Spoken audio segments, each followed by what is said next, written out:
En aquel momento, cuando todo era duda, incertidumbre y temor, apareció Tarigo y explicó las razones por las cuales él votaba por no. Y con esa propaganda racional, bien colorada, apelando a la razón del ciudadano, no a las emociones solamente, fue generando un estado de convicción que luego se expresó limpiamente en las urnas en aquel año de 1980, y cuando se contaron los votos y se supo que había ganado el no, se terminó la discusión. Y eso es lo mejor del Uruguay. Y eso habla bien, por supuesto, de quienes encabezaron el movimiento popular en contra de aquel proyecto constitucional, y habla bien también de quienes reconocieron el resultado, porque al hacerlo se reunieron con el pueblo oriental en su conjunto y dijeron: podemos discrepar en muchas cosas, pero acá la voluntad del soberano se respeta.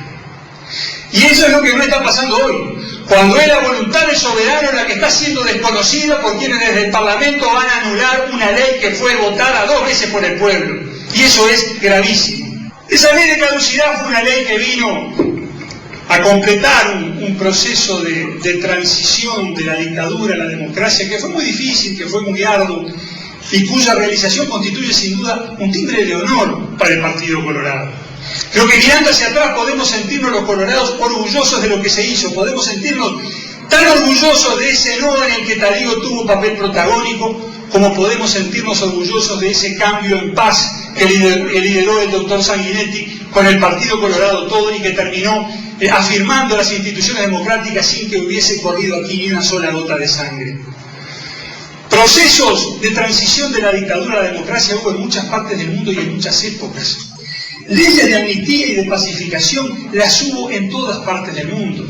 Las hubo en nuestra América, las hubo en Europa, las hubo en África. ¿Quién no se acuerda de la amnistía española en el año 77, que amparaba tanto a los presos políticos y exiliados de entonces como a los militares y a los verdugos del franquismo que habían actuado libremente en España durante 40 años? ¿Quién no se acuerda de la amnistía que el régimen de Pinochet se votó a sí mismo? ¿Quién no se acuerda de la amnistía que los militares brasileños se votaron a sí mismos? Amnistías hubo en todos lados. Lo raro, lo excepcional, lo que nos singulariza en la historia y en el concierto internacional es que acá llevamos la ley de amnistía a plebiscito y dejamos a la decisión del pueblo una cuestión vital para el tránsito de la dictadura a la democracia.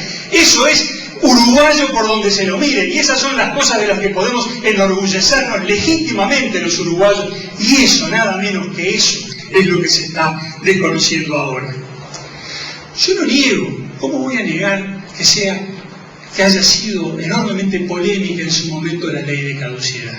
Por supuesto, lo sé y me consta, y respeto muchísimo a quienes se opusieron a ella, a quienes votaron verde contra ella, aún a quienes votaron rosado para anularla el año pasado.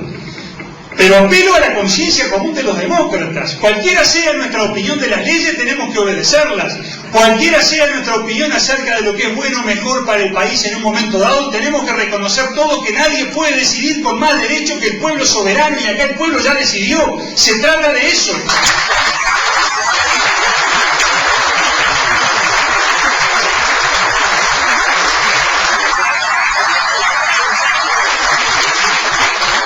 No vamos a reabrir el debate, no vamos a volver a repasar las razones en pro y las razones en contra de la ley de caducidad. Ese debate ya tuvo lugar, y después del debate vino la decisión. Decidido está, resuelto está por el pueblo soberano. Basta, terminó esa discusión.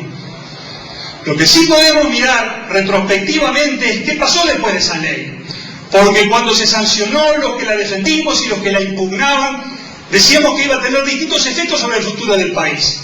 Los que la defendíamos decíamos que había que votarla para asegurar las instituciones democráticas, para asegurar que no hubiese marcha atrás, porque nos preocupaba más asegurarnos de que no hubiese otras violaciones de los derechos humanos en el futuro antes que sancionar las que se habían producido en el pasado.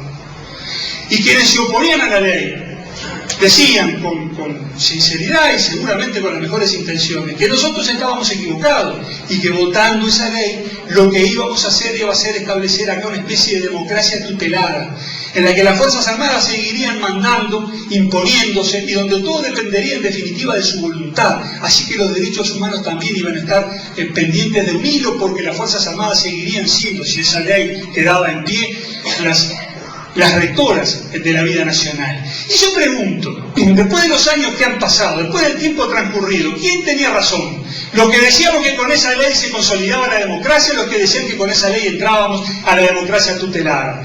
Miremos los hechos, señores. El presidente es un tupamaro, José Mujica, y el general Álvarez está preso. ¿Quién tenía razón? Teníamos razón nosotros. Teníamos razón los colorados.